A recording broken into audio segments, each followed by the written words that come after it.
friends, welcome to my channel. நம்ம இன்னைக்கு hotel style pav Baji எப்படி பண்ணலாம் சொல்லிதான் பார்க்க போறோம். இது ரொம்ப சூப்பரா டேஸ்டா ஒரு ஹெல்த்தியான ரெசிபி.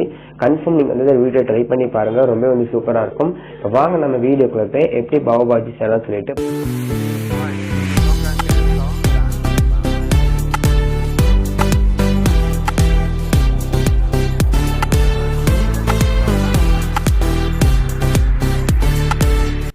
ஃபர்ஸ்ட் ஒரு குக்கர் எடுத்துக்கோங்க. அதில் ஒரு கப் அளவு காலிஃப்ளவர் ஆட் பண்ணிக்கலாம். அதுக்கப்புறம் ஒரு கப் அளவு இந்த மாதிரி தோல் நீக்கிட்டு உருளைக்கிழங்க சின்னதாக கட் பண்ணி சேர்த்துக்கோங்க. அதுக்கப்புறமா ஒரு கப் அளவு இந்த மாதிரி சின்னதாக கட் பண்ண கேரட் சேர்த்துக்கலாம்.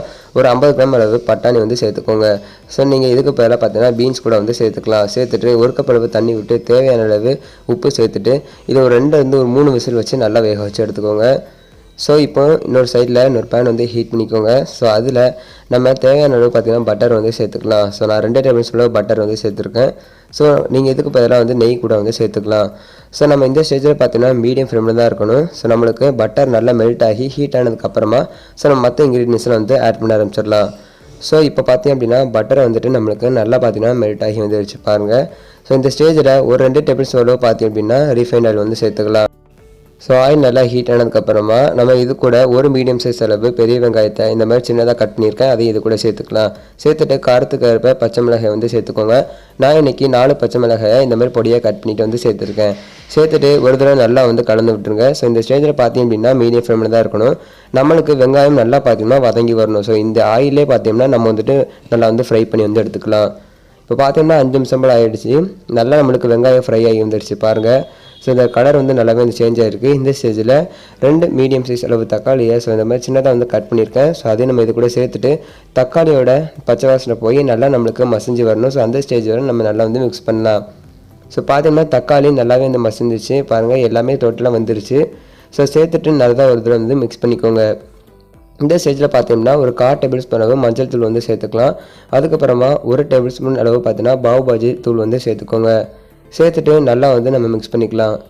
ஸோ நல்லா மிக்ஸ் பண்ணதுக்கப்புறமா இது கூட 1 டேபிள் ஸ்பூன் அளவு இஞ்சி பூண்டு விழுது சேர்த்துக்கோங்க. சேர்த்துட்டு நல்லா ஒரு தடவை கலந்து விட்டுக்கோங்க. நம்மளுக்கு இஞ்சி பூண்டுடைய பச்சை வாசனை பார்த்தீங்கன்னா கம்ப்ளீட்டாக போகணும். ஸோ சேர்த்துட்டு நம்ம நல்லா மிக்ஸ் பண்ணிடலாம். ஸோ இது ஜஸ்ட்டு ஒரு 2 நிமிஷத்தில் பார்த்தீங்கன்னா பச்சை வாசனை போயிடும். இப்போ பார்த்தீங்கன்னா இஞ்சியோடைய பச்சை வாசனை நல்லா கம்ப்ளீட்டாக போயிடுச்சு. இந்த ஸ்டேஜை பார்த்தீங்கன்னா தேவையான அளவு பார்த்தீங்கன்னா சில்லி பவுடர் சேர்த்துக்கோங்க. ஸோ நான் இன்றைக்கி பார்த்தேன் அப்படின்னா 1 டேபிள் ஸ்பூன் அளவு ஆட் பண்ணியிருக்கேன். சேர்த்துட்டு ஒரு தடவை நம்ம நல்லா சேர்த்து மிக்ஸ் பண்ணிக்கலாம். இப்போ எல்லாத்தையுமே சேர்த்து நல்லா மிக்ஸ் பண்ணதுக்கப்புறமா இது கூடவே பார்த்திங்க அப்படின்னா இன்னொரு 1/2 டேபிள் ஸ்பூன் அளவு பார்த்தீங்கன்னா காஷ்மீரி மிளகாய் தூள் சேர்த்துக்கோங்க. சேர்த்துட்டு நம்ம நல்லா கலந்து விட்டுக்கலாம். ஸோ சேர்த்துட்டு ஒரு தடவை நல்லா கலந்து விட்டதுக்கப்புறமா நம்ம இது கூட அவிச்சு வச்சிருக்க காய்கறிகளை நம்ம இதை சேர்த்துட போகிறோம். ஸோ ஜஸ்ட்டு ஒரு 2 நிமிஷம் நல்லா ஃப்ரை பண்ணி விட்டுக்கோங்க. ஸோ அந்த மசாலா எல்லாமே அந்த வெங்காயத்தோட ஈக்குவலாக ஃப்ரை ஆகி வரணும். இப்போ பார்த்தீங்கன்னா நமக்கு நல்லா மிக்ஸ் ஆகி வந்துருச்சு பாருங்கள். ஸோ இந்த மாதிரி மிக்ஸ் பண்ணதுக்கப்புறமா நம்ம இது கூட ஜஸ்ட்டு ஃப்ளேவருக்காக கேப்சிகம் சேர்த்துக்கலாம். ஸோ அதை இந்த மாதிரி பொடியாக கட் பண்ணிவிட்டு சேர்த்துக்கோங்க. ஸோ ஜஸ்ட்டு இது உங்கள்கிட்ட இருந்தால் மட்டும் சேர்த்துக்கோங்க. ஸோ இதில் இருந்ததுனால பார்த்தீங்கன்னா சேர்த்துருக்கேன். சேர்த்துட்டு ஃபஸ்ட்டு நல்லா மிக்ஸ் பண்ணிவிட்டு அதுக்கப்புறமா நம்ம நல்லா காய்கறியை வேக வச்சு வச்சுருந்தோம்ல அதை இந்த மாதிரி நல்லா மசிச்சு சேர்த்துக்கோங்க பாருங்கள். இந்த மாதிரி நல்லா மசிச்சுட்டு நம்ம சேர்த்துட்டு ஒரு தடவை நல்லா கலந்து விட்டுக்கலாம். ஸோ இப்போ பார்த்தீங்க அப்படின்னா எல்லாருடைய பச்சை வாசமே நல்லா கம்ப்ளீட்டாக போயிடுச்சு. ஸோ நம்ம உப்பு தேவைப்பட்டால் சேர்க்கலாம். ஏன்னா நம்ம ஆல்ரெடி காய்கறியில் உப்பு சேர்த்துருக்கோம். உப்பு செக் பண்ணிவிட்டு அதுக்கப்புறமா நம்ம உப்பு ஆட் பண்ணிக்கலாம். சேர்த்து நம்ம இந்த மாதிரி நல்லா மிக்ஸ் பண்ணிக்கலாம் பாருங்கள். ஸோ இந்த மாதிரி மிக்ஸ் பண்ணதுக்கப்புறமா ஸோ உப்பு பார்த்தீங்கன்னா கொஞ்சம் கம்மியாக இருந்துச்சு. ஸோ அதனால் கூட ஒரு 1/4 டேபிள் ஸ்பூன் அளவு உப்பு சேர்த்துட்டு நல்லா கலந்து விட்டுக்கலாம். ஸோ இந்த மாதிரி நம்ம ஆட் பண்ணதுக்கப்புறமா இதில் சின்னதாக கட் பண்ணி வச்சுருக்க மல்லித்தலையை சேர்த்துடலாம். சேர்த்துட்டு ஒரு தடவை நல்லா பார்த்தீங்கன்னா கலந்து விட்டுக்கோங்க. ஸோ நல்லா கலந்து விட்டதுக்கப்புறமா நம்ம இதுக்கு மேலே பார்த்தீங்கன்னா லெமன் ஜூஸ் சேர்க்க போகிறோம். ஸோ அதுக்கு முன்னாடி நல்லா இந்த மாதிரி மிக்ஸ் பண்ணிவிட்டு இந்த ஸ்டேஜில் நீங்கள் ஸ்டவ்வை ஆஃப் பண்ணிக்கோங்க. ஆஃப் பண்ணதுக்கப்புறமா நம்ம ஒரு 1/2 லெமன் ஜூஸ் அளவு பார்த்தீங்கன்னா சேர்த்துக்கலாம். ஸோ இது ஜஸ்ட்டு ஆப்ஷனலாக நீங்கள் லெமன் ஜூஸ் சேர்த்திங்க அப்படின்னா நல்லா டேஸ்ட்டாக இருக்கும். ஸோ இப்போ 1/2 லெமன் ஜூஸை நம்ம இதில் ஆட் பண்ணிடலாம். ஸோ நல்லா லெமன் ஜூஸ் ஆட் பண்ணும்போது நல்லா பார்த்தீங்கன்னா அந்த புளிப்பு டேஸ்ட்டோட ரொம்ப சூப்பராக இருக்கும். ஸோ சேர்த்து ஒரு தடவை நல்லா கலந்து விட்டதுக்கப்புறமா ஸோ நம்ம அதை பண்ணோட வச்சு சாப்பிட்லாம், ரொம்ப டேஸ்ட்டாக இருக்கும்.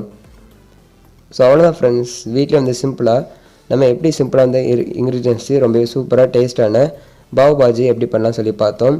ஸோ இது ரொம்ப சிம்பிளான ரெசிபி, ரொம்ப ஹெல்த்தியான ரெசிபி கூட. இதை கன்ஃபார்ம் நீங்கள் வந்து வீட்டில் ட்ரை பண்ணி பாருங்கள், ரொம்ப வந்து டேஸ்ட்டாக இருக்கும். இந்த வீடியோக்கு எல்லாத்துக்குமே பிடிச்சிருக்கும்னு நினைக்கிறேன். இந்த வீடியோ பிடிச்சின்னு சொல்லிங்கன்னா மறக்காமல் நீங்கள் நம்ம சேனல் சப்ஸ்கிரைப் பண்ணிக்கோங்க. இது போல் வீடியோஸை மிஸ் பண்ணாமல் பாருங்கள். கன்ஃபார்ம் உங்கள் ஃப்ரெண்ட்ஸ் அண்ட் ஃபேமிலிக்கு ஷேர் பண்ணிடுங்க. தேங்க்ஸ் ஃபார் வாட்சிங்.